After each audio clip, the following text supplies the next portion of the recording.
बिस्मिल्लाहिर्रहमानिर्रहीम। Dear students, अस्सलामु अलैकुम।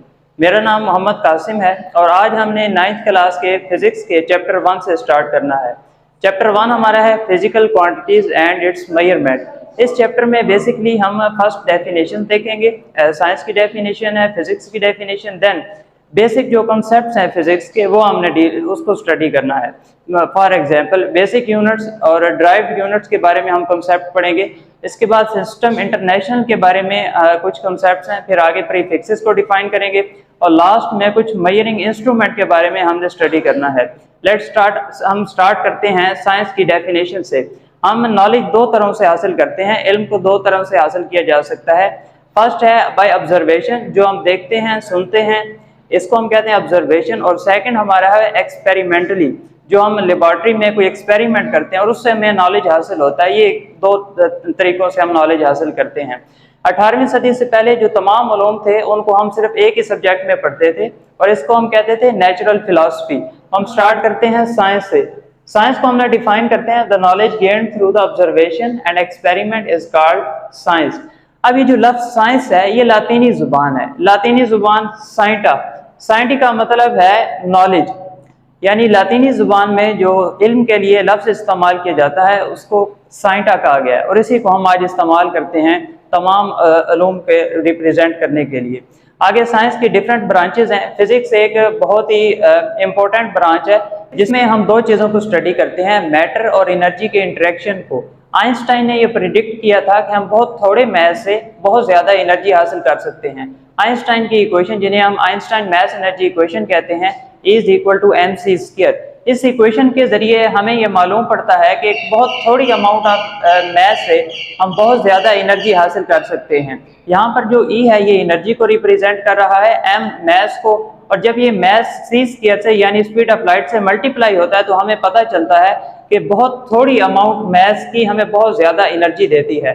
ये जो इक्वेशन है इसको हम न्यूक्लियर फिशन रिएक्शन में, न्यूक्लियर फ्यूजन रिएक्शन में इस्तेमाल करते हैं। कह सकते हैं कि आइंस्टाइन ने न्यूक्लियर पावर प्लांट्स की इन्वेंशन से बहुत पहले हमें ये बता दिया कि हम बहुत थोड़े मैथ से बहुत ज़्यादा एनर्जी हासिल कर सकते हैं।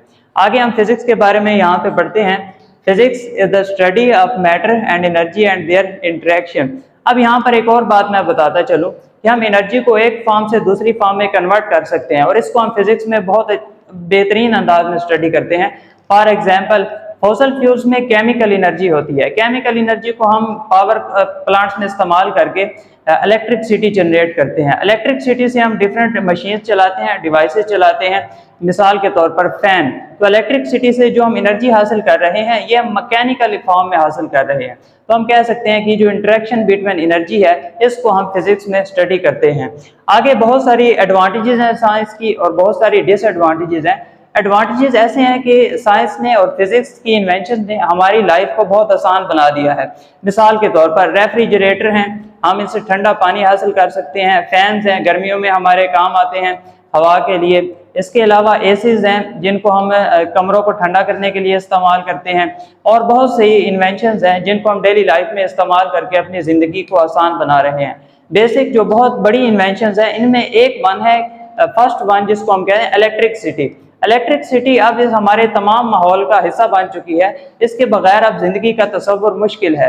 हम जिंदगी के हर हिस्से में इलेक्ट्रिसिटी को इस्तेमाल करके डिफरेंट डिवाइसेस को चलाते हैं और अपने काम आसान बनाते हैं। मिसाल के तौर पर अगर आप एक कमरे में मौजूद हैं तो लाइट जलाने के लिए इलेक्ट्रिसिटी चाहिए, फैन के लिए इलेक्ट्रिसिटी चाहिए, एसी के लिए, रेफ्रिजरेटर के लिए आपको इलेक्ट्रिसिटी चाहिए। यहाँ पर जो फर्स्ट मैंने एडवांटेज लिखी है इलेक्ट्रिसिटी, अब मैंने आपको ये डिफाइन कर दिया है कि हम बहुत सारी मशीन्स को इस्तेमाल रन करने के लिए इलेक्ट्रिसिटी का इस्तेमाल करते हैं। सेकंड वन है कम्युनिकेशन डिवाइसेस। कम्युनिकेशन डिवाइसेस का मतलब है कि हम एक दूसरे से रब्ता करने के लिए जो ज़राए इस्तेमाल करते हैं, एक दूसरे से कम्युनिकेट करने के लिए जो ज़राए इस्तेमाल करते हैं उन्हें हम कहते हैं communication devices. First communication devices mobile phone, cell phone, second laptops. Third one हमारे पास है ट्रांसपोर्टेशन, एक जगह से दूसरी जगह जाने के लिए जो हम ज़राए इस्तेमाल करते हैं। उर्दू में हम इन्हें कहते हैं ज़राए आमदोरफ्त। मिसाल के तौर पर एरोप्लेन्स हैं, आजकल अगर आपने एक कंट्री से दूसरी कंट्री जाना है तो एरोप्लेन्स इस्तेमाल किए जाएंगे, या एक बड़े शहर से दूसरे बड़े शहर में जाना है तो उसके लिए ट्रेन इस्तेमाल होंगी या बसेज इस्तेमाल होंगी। अगर लोकल एरिया में जाना है तो छोटी बसेज और बाईसाइकिल इस्तेमाल होंगे। तो ये तमाम इन्वेंशन फिजिक्स की इन्वेंशन हैं। इन तमाम इन्वेंशन के अलावा कुछ साइंस ने और फिजिक्स ने डिसएडवांटेजेस भी हैं। इन डिसएडवांटेजेस में जो फर्स्ट वन है वो है एनवायरमेंटल पोल्यूशन। एनवायरमेंटल पोल्यूशन इस तरह है कि जो हमने डिवाइसेस इजाद की हैं उनके साथ साथ फायदे के साथ एक नुकसान ये है कि वो हमारे एनवायरनमेंट को ख़राब करते हैं, जैसे माहौल को ख़राब करते हैं। मिसाल के तौर पर गाड़ियों से जो धुआं निकलता है वो हमारे लिए एयर पोल्यूशन पैदा करता है, या गाड़ियों से जो साउंड निकलता है वो हमारे लिए साउंड पोल्यूशन पैदा करता है। इसके अलावा फैक्ट्री से जो हीट खारिज होती है, इससे माहौल का दर्जा हरारत बढ़ रहा है, इसे हम कहते हैं थर्मल पोल्यूशन। तो ये हमारी इन्वायरमेंट को और लाइफ को बहुत ही डिस्टर्ब कर रहा है। लास्ट वन हमारे पास है डेडली वेपन। फिजिक्स का जो सबसे बड़ा डिसएडवांटेजेस है वो है न्यूक्लियर वेपन्स और तबाहकुन हथियार। आजकल जितनी भी आर्मीज हैं उनके पास ये डेडली वेपन्स हैं और ये मैनकाइंड जिसे हम इंसानियत के लिए खतरा करार दे रहे हैं। ये हमारा लेक्चर इतना ही था। नेक्स्ट लेक्चर में हम आपसे मिलेंगे और उसमें हम डिस्कस करेंगे फिजिकल क्वांटिटीज। इसके साथ ही अपना बहुत सारा ख्याल रखिएगा। अल्लाह हाफिज।